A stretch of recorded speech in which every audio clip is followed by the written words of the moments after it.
K-vlog. May mic na ako.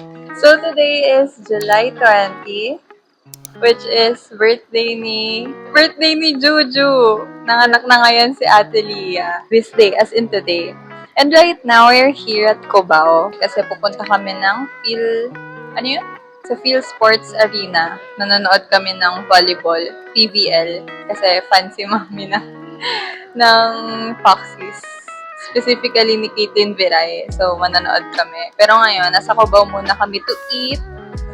Kasi baka wala kaming makainan doon. And first time din namin pupunta doon. So, di namin alam yung place. Baka nga walang makainan. So, I'm with mommy. Hello. So, bumili na ako ng mic, guys. Para hindi na nakakahiya mag-vlog in public. So, kahit bumubulong lang ako, malakas pa rin yung boses. Rinig nyo pa rin. Nandito kami sa Bonchol. I ordered... Ano ba yung order ko? Hello, bakit wala yung order ko? Charot, ito pala. Order ako ng beef bibimbol. Ayun, naantay na lang namin. Gutom na ako, guys.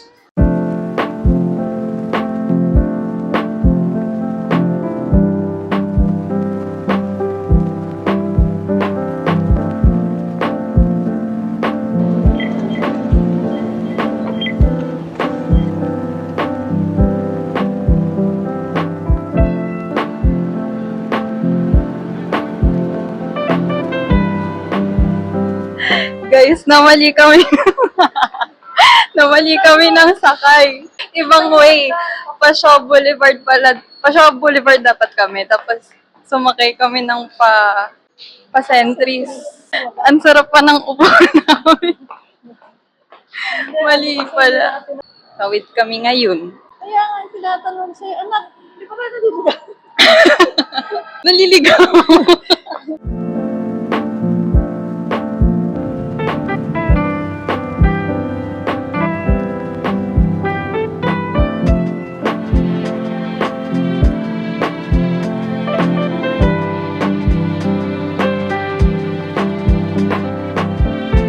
We're already here inside the arena. Mommy. Hi. So, naglalaban ngayon is Galleries and PLD. after nito, sila Caitlin Viray na. Farm Fresh. Tsaka si CS. Cream na. So, I ordered food muna. I got myself some Auntie Anne's milk tea.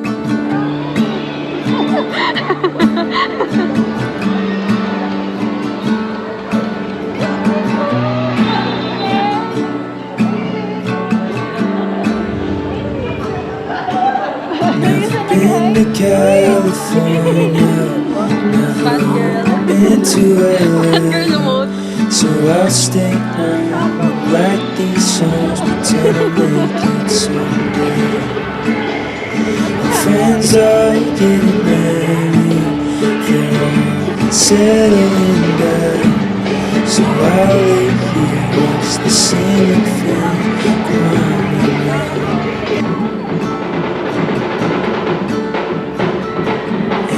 It's always gone too fast, like a trip to the beach or the life of James Dean.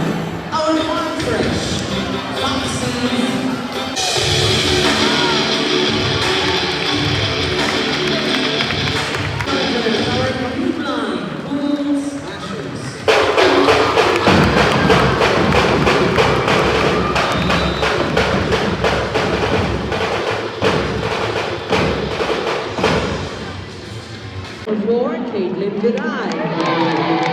At number 12, Trisha Gale Tubu. Number 13, April Taksik. Number 16, number 7, Michelle Teresa Gumani. At number 1, Kyle Angela Negrito. Jersey number 6, Jeanette Daga. At number 14, Isabel Beatriz de Leon.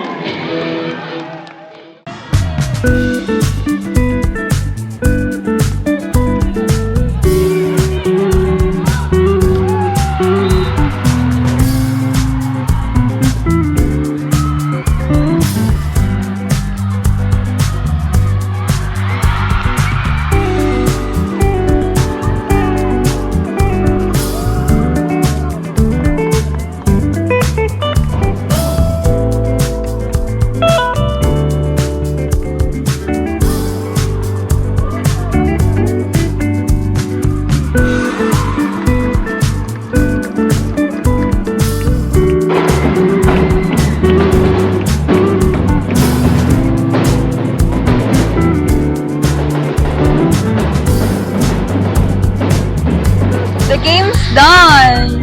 So, nanalo yung Creamlight Cool Smasher. First time ko manood, guys, and nag-enjoy ako sobra. Thank you for coming with me. So, ito na yung bago naming bonding, manood ng volleyball. So, uwi na kami kasi iingihin ako. Mahaba yung pila sa CR. Bye! Hi guys! So, it's the next day. And ngayon, I will be doing a mini haul kasi nagdatingan na yung mga orders ko from TikTok Shop and Shopee. And sabay-sabay sila nagdatingan, kaya naisipan kong why not i-unbox ko sila. Let's start with this one. So, this one's from TikTok Shop. Nasaan yung good thing? Ano yung good thing? This one's from TikTok Shop. So, ito yung payong na... Anong tawag dito? May tawag dito eh. Yung maliliit lang siya. Kasi ayoko nang masyadong malaki since lagi akong naka-tote bag. And ang bigat kapag malaki. And actually, nakabili na ako before ng payong from Shopee. Kaso nawala siya. And mas malaki yun. So ngayon, sabi ko, maliit na lang bibilin ko. And it's this. Liit lang siya. Meron din siyang case na kasama. Yeah, ganyan siya. Hindi ko na i-open ng tuluyan. Pero, ganyan siya. Bakit para siyang gray? Cream yung order ko eh. Pero anyway, it's cute. And pagpasensyahan nyo na pala guys kung medyo harsh yung ilaw kasi wala akong ibang ilaw. Ang ilaw lang na ginamit ko is sunset lamp. Inalis ko lang yung kulay. Next one. At pala, inopen ko na sila lahat para dire-diretso. Ito lang, cute! Bumili ako, ay, ang laki pala niya. Ito lang siya. Bumili ako ng pouch kasi, ayun nga, since naka-tote bag ako, ang kalat ng gamit sa bag ko and ayoko ng ganun. Parang pag may hinahanap ka, ang hirap niyang mahanap sa bag. So, bumili ako ng pouch para organize sila sa loob. So, yeah. It's color blue. Next one. Ano kaya? Dami kasi nito eh. Ito na lang, yung nakabukas na. Bumili ako ng panibagong iPad case kasi since November nung binili ko yung iPad, hindi ko pa siya napapalitan yung iPad case ko. And medyo madilaw na siya. Tsaka ang dumi na. Tsaka medyo, halata mo nang luma na siya. So, bumili ako ng bago. Ginawan ko to ng video sa TikTok. Pero ito is gagamitin ko lang siya kapag dadalhin ko yung iPad sa school. Kasi matigas to. Eh, yung gamit ko ngayon, malambot.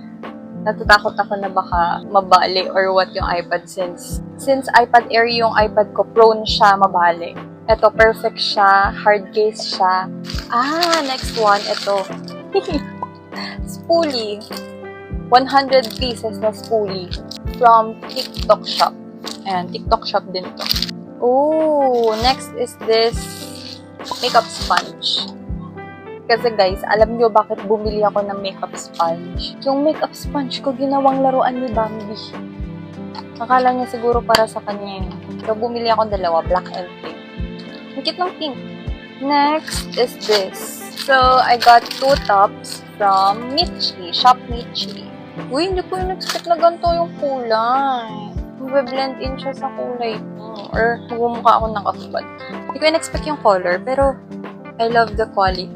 Meron na akong ganito actually, 4. May white na ako, may black na ako, royal blue, and hot pink. So, ang ganda kasi nung fit niya sa akin. So, sabi ko, bibili pa ako. More pa. Then, isa din na sleeveless. This one, cream yung color niya. Next. Hay, ang dami. Hindi na natigil. Next one, mirror. Yung maliit lang na mirror. Yung pwede ko ilagay sa bag. Kasi wala talaga akong mirror. Nahihirapan ako mag-retouch lagi. Which, ilalagay ko dito. So, perfect. Okay, last one. Ito yung pinaka-excited ako. So, I bought this one. Actually, bumili din ako nung chain. Yung nandito. Yung nilalagay dito. Kaso hindi pa siya dumadating. So, ayun yung ilalagay ko dito na color pink din and may ribbon. Kasi yun yung design ng phone case. Okay, I think that's all. Uy, ano to? Ooh! May kasamang stickers. I think that's all. Uy, parang nakulangan ko siya. Nag-full memory na ako, guys. Pero ayun, anyway, that would be all for this haul. See you guys kapag nag-vlog ulit ako this week. Bye!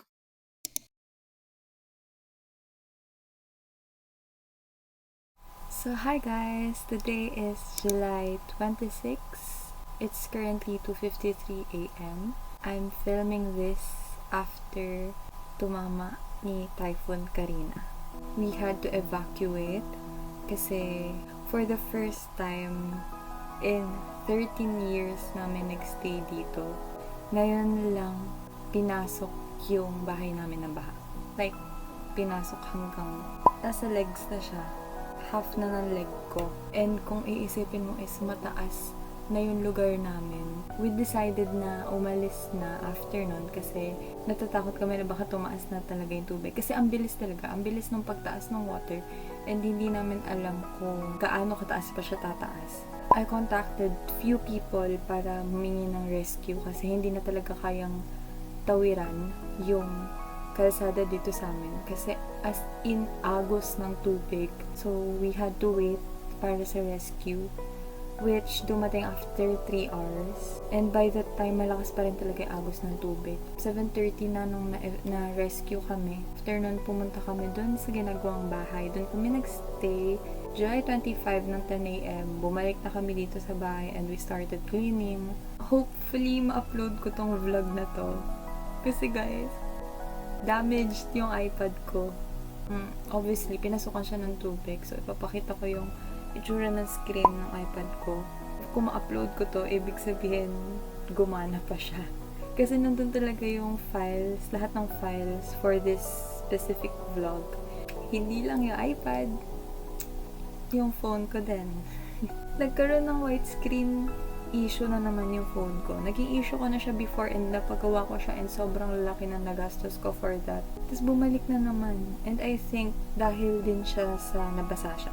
Pero okay lang, at least we're safe. At least, ayun na yung worst scenario for me, for us.